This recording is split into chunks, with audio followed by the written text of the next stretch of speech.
Vinod Kambli team ಇಂಡಿಯಾದ ಮಾಜಿ ಆಟಗಾರ. ಬಟ್ ಕಾಂಬ್ಳಿ ಆಟವನ್ನ ನೋಡಿದವರಿಗಿಂತ ಅವರ ಹೆಲ್ತ್ ಇಶ್ಯೂ ಸುದ್ದಿಯನ್ನ ಕೇಳಿದವರೇ ಹೆಚ್ಚು. ಇತ್ತೀಚಿನ ದಿನಗಳಲ್ಲಿ ಮಾಸ್ಟರ್ ಬ್ಲಾಸ್ಟರ್ ಸಚಿನ್ ತೆಂಡೂಲ್ಕರ್ ಹೆಸರು ಜೊತೆ ಕಾಂಬ್ಳಿ ಹೆಸರು ತಳುಕು ಹಾಕಿಕೊಳ್ತಾನೆ ಇರುತ್ತೆ. ಒಬ್ಬರದ್ದು ಪಾಸಿಟಿವ್ ಆದ್ರೆ ಇನ್ನೊಬ್ಬರದ್ದು ನೆಗೆಟಿವ್ ಆಂಗಲ್ ನಲ್ಲಿ. ಇದೀಗ ಕಾಂಬ್ಳಿ ಮತ್ತೊಮ್ಮೆ ಆಸ್ಪತ್ರೆ ಸೇರಿದ್ದು ಕ್ರಿಟಿಕಲ್ ಕಂಡೀಷನ್ ನಲ್ಲಿದ್ದಾರೆ. ಮೋಜು ಮಸ್ತಿ ಜೀವನಕ್ಕೆ ಬಿದ್ದು ತಮ್ಮ ಕರಿಯರ್ನೇ ತಾವೇ ಹಾಳು ಮಾಡಿಕೊಂಡಂತ ಕಾಂಬ್ಳಿ ಬದುಕಿನ ಕೆಲವೊಂದಿಷ್ಟು ಇಂಟ್ರೆಸ್ಟಿಂಗ್ ವಿಚಾರಗಳನ್ನ ಹೇಳ್ತೇನೆ. ನಾನು ಶಾಂತ. ಈ ಎಪಿಸೋಡ್ ಅನ್ನ ಮಿಸ್ ಮಾಡದೆ ನೋಡಿ, ಹಾಗೆ ಸುದ್ದಿಯಾನದ ಸಬ್ಸ್ಕ್ರೈಬರ್ ಆಗೋದಕ್ಕೆ ಮರಿಬೇಡಿ.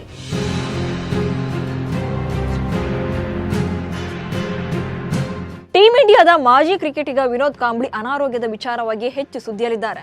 ಇದೀಗ ಮತ್ತೊಮ್ಮೆ ಹೆಲ್ತ್ ಸೀರಿಯಸ್ ಆಗಿದೆ. ಪ್ರಜ್ಞೆ ತಪ್ಪಿ ಬಿದ್ದಿದ್ದಂತ ಕಾಂಬ್ಳಿ ಅವರನ್ನ ಥಾಣೆ ಜಿಲ್ಲೆಯ ಖಾಸಗಿ ಆಸ್ಪತ್ರೆಗೆ ಅಡ್ಮಿಟ್ ಮಾಡಲಾಗಿದೆ. ಡಾಕ್ಟರ್ಸ್ ಕೂಡ ಚೆಕಪ್ ವೇಳೆ ಕಾಂಬ್ಳಿ ಅವರ ಮೆದುಳಿನಲ್ಲಿ ರಕ್ತ ಹೆಪ್ಪುಗೊಟ್ಟಿರೋದಾಗಿ ಹೇಳಿದ್ದಾರೆ. ಸದ್ಯ ಕಾಂಬ್ಳಿಗೆ ಚಿಕಿತ್ಸೆ ನೀಡುತ್ತಿರುವಂತ ಡಾಕ್ಟರ್ ವಿವೇಕ್ ತ್ರಿವೇದಿ ಮಾತನಾಡಿದ್ದಾರೆ. ತಲೆಯಲ್ಲಿ ಬ್ಲಡ್ ಕ್ಲಾಟ್ ಆಗಿದ್ದು ಆರೋಗ್ಯ ಸ್ಥಿತಿ ಗಂಭೀರವಾಗಿದೆ. ತುಂಬಾ ಡ್ರಿಂಕ್ಸ್ ಮಾಡಿರೋದೇ ಇದಕ್ಕೆ ಕಾರಣ ಅಂತಾನೂ ಕೂಡ ಕ್ಲಾರಿಟಿ ಕೊಟ್ಟಿದ್ದಾರೆ. ನೋಡಿ, ಸಿಚುವೇಶನ್ ಹೇಗಿದೆ ಅಂದ್ರೆ, ಸಚಿನ್ ಮತ್ತು ಕಾಂಬ್ಳಿಗೆ ಒಬ್ಬರೇ ಕೋಚ್, ಒಟ್ಟೊಟ್ಟಿಗೆ ಕ್ರಿಕೆಟ್ ಅಂಗಳಕ್ಕಿಳಿದವರು. ಬಟ್ ಸಚಿನ್ ಯಶಸ್ಸಿನ ತುದಿಯಲ್ಲಿದ್ರೆ ಕಾಂಬ್ಳಿ ಬದುಕು ಬೀದಿಗೆ ಬಿದ್ದಿದೆ. ಬಟ್ ಇದು ಕಾಂಬ್ಳಿಯೇ ಸ್ವಯಂಕೃತ ಅಪರಾಧ ಹೌದು. ಐಸಿಯುನಲ್ಲಿ ಚಿಕಿತ್ಸೆ ಪಡೆಯುತ್ತಿರುವ ವಿನೋದ್ ಕಾಂಬ್ಳಿ ಬಾಂದ್ರಾ ನಿವಾಸದಲ್ಲಿದ್ದಂತ ವೇಳೆ ಕಾಂಬ್ಳಿ ಅವರಿಗೆ ಆರೋಗ್ಯದಲ್ಲಿ ಏರುಪೇರಾಗಿತ್ತು. ಕೂಡಲೇ ಆಂಬ್ಯುಲೆನ್ಸ್ ಸಹಾಯದಿಂದ ಅವರನ್ನ ಆಸ್ಪತ್ರೆಗೆ ಶಿಫ್ಟ್ ಮಾಡಿದ್ರು. ಆಸ್ಪತ್ರೆಯಲ್ಲಿ ಹಲವಾರು ರೀತಿಯ ವೈದ್ಯಕೀಯ ಟೆಸ್ಟ್ಗಳನ್ನು ಕೂಡ ಮಾಡಿದ್ರು. ಈ ವೇಳೆ ಮೆದುಳಿನಲ್ಲಿ ರಕ್ತ ಹೆಪ್ಪುಗಟ್ಟಿರೋದು ಗೊತ್ತಾಗಿದೆ. ಹಾಗೆ ಮೂತ್ರದ ಸೋಂಕು ಕೂಡ ಸೆಳೆತ ಕಂಡು ಬಂದಿದೆ. ಬಟ್ ಆರೋಗ್ಯ ಸದ್ಯಕ್ಕೆ ಸ್ಥಿರವಾಗಿದ್ದು ಭಯಪಡೋ ಅವಶ್ಯಕತೆ ಇಲ್ಲ, ಚೇತರಿಸಿಕೊಳ್ತಿದ್ದಾರೆ.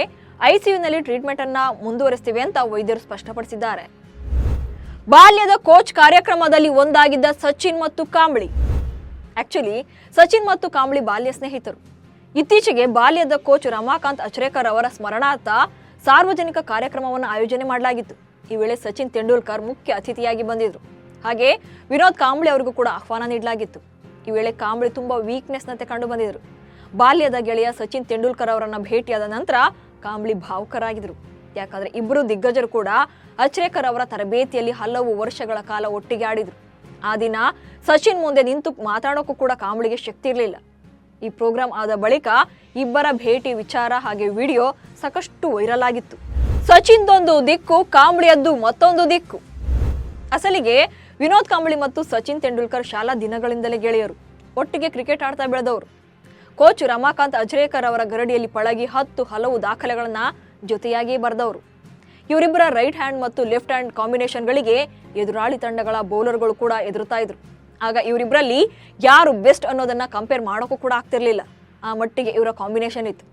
ಬಟ್ ಈಗ ಪರಿಸ್ಥಿತಿ ಹಾಗಿಲ್ಲ. 1995ಕ್ಕೂ ಮುನ್ನ ಭಾರತದ ಮ್ಯಾಚ್ ವಿನ್ನರ್ ಆಗಿ ಕಾಣಿಸ್ತಾ ಇದ್ದಂತ ಕಾಂಬ್ಳಿ ಆ ಬಳಿಕ ತಮ್ಮ ಲೈಫ್ ಅನ್ನ ತಾವೇ ಹಾಳು ಮಾಡಿಕೊಳ್ತಾ ಬಂದ್ರು. ನಿಜ ಹೇಳ್ಬೇಕಂದ್ರೆ ಆರಂಭದ ದಿನಗಳಲ್ಲಿ ಸಚಿನ್ಗಿಂತ ಕಾಂಬ್ಳಿಯೇ ಬೆಸ್ಟ್ ಆಗಿ ಕಾಣ್ತಾ ಇದ್ರು. ಬಟ್ ಸಿಕ್ಕ ಅವಕಾಶಗಳನ್ನ ಕೈಬಾಚಿ ತಬ್ಬಿಕೊಂಡಂತ ಸಚಿನ್ ತಪಸ್ಸಿನಂತೆ ಸಾಧಿಸಿ ಬೆಳೆಯುತ್ತಾ ಹೋದ್ರು. ಬಟ್ ಕಾಂಬ್ಳಿ ಮಾತ್ರ ಸಕ್ಸಸ್ ಸಿಕ್ಕ ಬೆನ್ನಲ್ಲೇ ಇದ್ದ ಬದ್ದ ಚಟಗಳಿಗೆ ದಾಸರಾಗಿ ಕ್ರಿಕೆಟ್ ಆಡೋದನ್ನೇ ಮರೆತರು. ಭಾರತದ ಪರ ಉತ್ತಮ ಪ್ರದರ್ಶನ ನೀಡಿದ್ದ ಕಾಂಬ್ಳಿ. ಭಾರತ ತಂಡದ ಪರ ವಿನೋದ್ ಕಾಂಬ್ಳಿ 1991ರಲ್ಲಿ ಪದಾರ್ಪಣೆ ಮಾಡಿದರು. ಭಾರತ ಪರ 17 ಟೆಸ್ಟ್ ಪಂದ್ಯಗಳಲ್ಲಿ 1084 ರನ್ ಸಿಡಿಸಿರುವಂತಹ ಕಾಂಬ್ಳಿ 4 ಶತಕ ಹಾಗೆ 3 ಅರ್ಧ ಶತಕಗಳನ್ನು ಕೂಡ ಬಾರಿಸಿದ್ದಾರೆ. ಏಕದಿನ ಕ್ರಿಕೆಟ್ನಲ್ಲಿ 104 ಪಂದ್ಯಗಳನ್ನು ಆಡಿದ್ದು 2477 ರನ್ ಬಾರಿಸಿದ್ದಾರೆ. ಇದರಲ್ಲಿ 2 ಶತಕ ಹಾಗೆ 14 ಅರ್ಧ ಶತಕಗಳು ಕೂಡ ಸೇರಿವೆ. 2000ನೇ ಇಸ್ವಿಯಲ್ಲಿ ಕಳಪೆ ಪ್ರದರ್ಶನದ ಆಧಾರದ ಮೇಲೆ ಅವರನ್ನು ತಂಡದಿಂದ ಕೈಬಿಡಲಾಗಿತ್ತು. 2000ನೇ ಇಸ್ವಿಯಲ್ಲಿ ಶ್ರೀಲಂಕಾ ವಿರುದ್ಧದ ಪಂದ್ಯದಲ್ಲಿ ಕೊನೆ ಬಾರಿಗೆ ಭಾರತ ತಂಡದಲ್ಲಿ ಕಾಣಿಸಿಕೊಂಡಿದ್ರು. ಭಾರತ ಪರ ಟೆಸ್ಟ್ ಕ್ರಿಕೆಟ್ನಲ್ಲಿ ಅತಿ ವೇಗವಾಗಿ 1000 ರನ್ ಗಳಿಸಿದ ಬ್ಯಾಟರ್ ಎಂಬ ದಾಖಲೆಯನ್ನು ಕೂಡ ಹೊಂದಿದ್ರು. ಒಟ್ಟಿನಲ್ಲಿ ಪ್ರತಿಭೆ ಮತ್ತು ಅವಕಾಶ ಎರಡನ್ನೂ ಕೂಡ ಕೈ ಚೆಲ್ಲಿಕೊಂಡಂತ ಕಾಂಬ್ಳಿ ಈಗ ಓಡಾಡಕ್ಕೂ ಆಗದಂತ ಸ್ಥಿತಿಯಲ್ಲಿದ್ದಾರೆ. ಬಟ್ ಶಿಸ್ತಿನ ಜೀವನಕ್ಕೆ ಒಗ್ಗಿಕೊಂಡಂತ ಸಚಿನ್ ಹಿಮಾಲಯ ಪರ್ವತದಂತೆ ಬೆಳೆದು ನಿಂತಿದ್ದಾರೆ. ಒಬ್ಬ ಮನುಷ್ಯ ತನ್ನ ಹಾದಿಯನ್ನ ಹೇಗೆ ಸೆಲೆಕ್ಟ್ ಮಾಡಿಕೊಳ್ತಾನೋ ಅವನ ಭವಿಷ್ಯ ಕೂಡ ಹಾಗೆ ಇರುತ್ತೆ ಅನ್ನೋದಕ್ಕೆ ಬೆಸ್ಟ್ ಎಕ್ಸಾಂಪಲ್ ಇವರಿಬ್ರೆ. ನಮಸ್ಕಾರ.